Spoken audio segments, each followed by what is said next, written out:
ماں سے مطالبہ کیا، ماں نے حضرت عمر سے مطالبہ کیا کہ عید آ رہی ہے، بچے کپڑے مانگ رہے ہیں۔ یہی موقع ہوتا ہے جب لوگ پھسلتے ہیں۔ تو عمر نے فرمایا میرے پاس تو پیسے کوئی نہیں، پیسے کوئی نہیں۔ تو اب دونوں میاں بیوی سر جوڑ کے بیٹھے ہیں کہ بچوں کی خواہش کیسے پوری کریں۔ تو فاطمہ بنت عبد الملک کی ایک ترکیب آئی، وہ کہنے لگی آپ ایسا کریں، اگلے مہینے کی تنخواہ آپ ایڈوانس لے لیں، میں اس سے کپڑے سی لیتی ہوں اور گھر کا خرچہ میں گھر بیٹھ کے کوئی مزدوری کر کے پورا کروں۔ ان کا ہاں یہ ہو سکتا ہے۔ تو وہ تشریف لے گئے اور اپنے خزانچی کو بلایا، وزیر خزانہ مزاحم، کہا بھائی ہمیں اگلے مہینے کی تنخواہ ایڈوانس چاہیے، ہم نے بچوں کے کپڑے بنائے۔ تو مزاحم نے کہا آپ مجھے لکھ کر دے دیں کہ آپ اگلا مہینہ زندہ رہیں گے، میں آپ کو تنخواہ ایشو کروں، میں آپ کو تنخواہ دے دیتا ہوں۔ تو کہنے لگے اللہ تجھے روشن کرے، تو نے مجھے روشن کر دیا۔ اور گھر آ کر کہا فاطمہ میرے بچوں سے کہہ دو کہ تمہارا باپ کپڑے لے کے نہیں دے سکتا۔ اور یہ اس وقت کی بات ہے جب 3 بر اعظم میں زکوٰۃ لینے والا ایک فرد باقی نہیں بچا، اس وقت کی بات ہے۔ لوگ زکوٰۃ لے کے نکلتے تھے اور لینے والا کوئی نہیں ہوتا تھا۔ جب عید کی نماز پڑھائی اور سارے سرداران مملکت اور شاہی خاندان کے لوگ ملنے کے لیے آئے، جاہو جلال بنو امیہ نے کر کے دکھایا، تو حضرت عمر کے بچے بھی آئے، تو وہ اسی پرانی حیات میں، تو ان کے ایک بیٹے ہیں عبد الملک جو باپ سے بھی 4 رات آگے تھے تقوی میں، اور ان سے 1 ہفتہ پہلے ان کا انتقال ہوا، 1 ہفتے بعد پھر ان کا والد کا بھی انتقال ہوا۔ تو حضرت عمر کی آنکھوں میں پانی بھر آیا اور کہنے لگے بچوں آج تو میں دکھ تو ہوگا اپنے باپ پر کہ 3 بر اعظم کا خلیفہ ہو کر ہمیں کپڑے بھی لے کے نہ دیے۔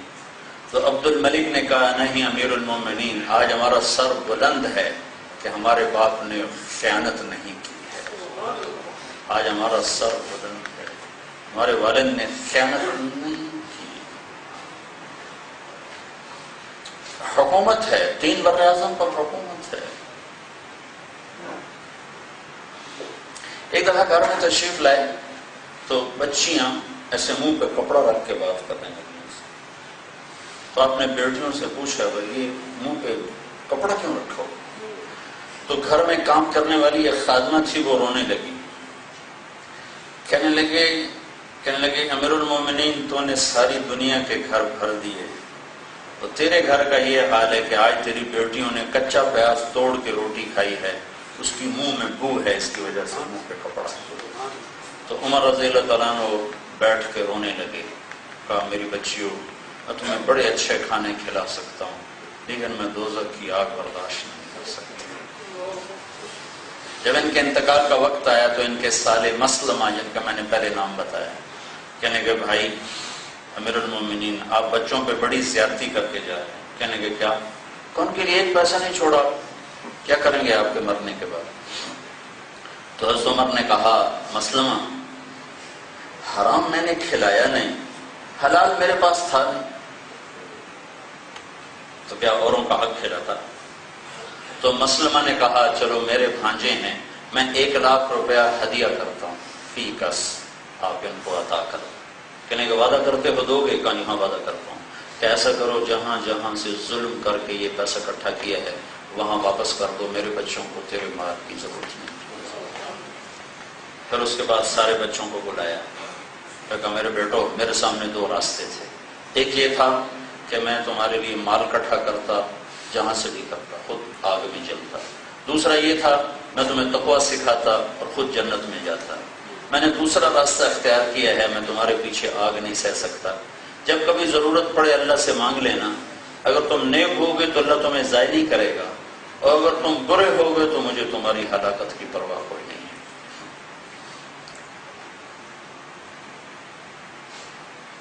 آج ان کا انتقال ہو رہا ہے، تو رجا کو بلا کر کہہ رہے ہیں کہ رجا مجھے قبر میں اتارنے کے بعد دیکھ لینا میرے ساتھ کیا ہوتا ہے۔ تو ان کی میت کو چارپائی کے قریب چارپائی سمیت ان کی میت کو قبر کے قریب کیا گیا، اور میت اٹھانے کے لیے اب لوگ پڑھ رہے ہیں جو وہ رومال لاؤ، یہ لاؤ، وہ لاؤ، پھر تیز ہوا کا جھونکا آیا اور ایک پرچہ یوں لہراتا ہوا عمر کی چھاتی پہ آ کے گر گیا۔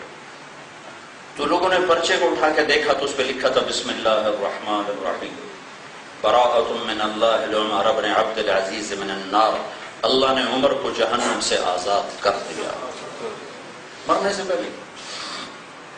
اور پھر ان کو قبر میں ڈالا اور رجانے، اور کہتے میں نے ان کے کفن کی سر کی گرہ کو کھولا تو میں نے دیکھا اپنی جگہ پہ چہرہ فکس، اور کأنہ فلقۃ قمر، یوں لگتا تھا 14ویں رات کا چاند قبر میں اتر آیا۔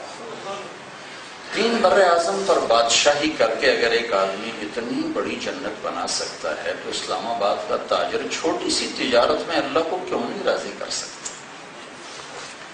ترجیحات بھائیوں بدلنی پڑے گی، ترجیحات ہماری زندگی کی بنیاد ہے، جو حضرت علی رضی اللہ تعالیٰ عنہ کا فرمان ہے اپنے بچوں کو نصیحت وصیت لکھوائی، آخری ایام میں وصیت لکھوائی، اس کے چند الفاظ احی قلبک بالموعظہ ونورہ بالحکمہ وقوہ بالزہد وظللہ بالموت وقررہ بالفناء واعرض علیہ اخبار الماضین وصل فی دیارہم وانظر فی آثارہم این حلوا فإنک ترى قد انتقلوا من دار الغرور ونزلوا في دار الغربة فإنك صرت كأحدهم فلا تبع آخرتك بدنياك بل بع دنیاک بآخرتک۔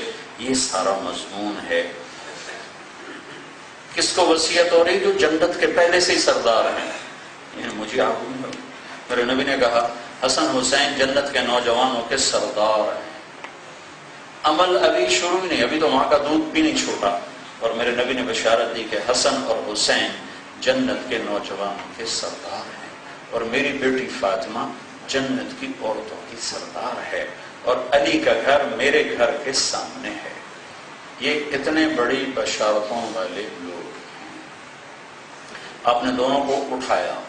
عرب میں بچہ اٹھانا عیب تھا، عرب سردار بچہ اٹھائے عیب تھا، اور اٹھا کے باہر آنا اس سے بڑا عیب تھا۔ تو آپ نے دونوں کو اٹھایا، یہاں پر اٹھاؤ تو کچھ معقول ہوتا ہے، یہاں بٹھایا، یہاں ایک کو اس کندھے پر ایک کو اس کندھے پر، اور ان کو یوں سہارا دے کر باہر بھری مجلس میں آ گئے۔ ایک بدو تو پاگل ہو گیا، وہ تو تصور نہیں کر سکتے تھے کہ یہ اتنا بڑا رسول یہ کام کرے گا۔ تو میں نے کہا یا رسول اللہ یہ کیا کر رہے ہیں؟ آپ کو ان سے اتنا زیادہ پیار ہے؟ ہاں مجھے ہی نہیں، اللہ بھی ان سے پیار کرتا ہے، اور میرے اللہ کا وعدہ ہے جو ان سے پیار کرے گا ان سے بھی اللہ پیار کرے گا، جو ان سے بغض رکھے گا اللہ ان سے بغض رکھے گا، جو ان سے پیار کرے گا اللہ ان سے پیار کرے گا۔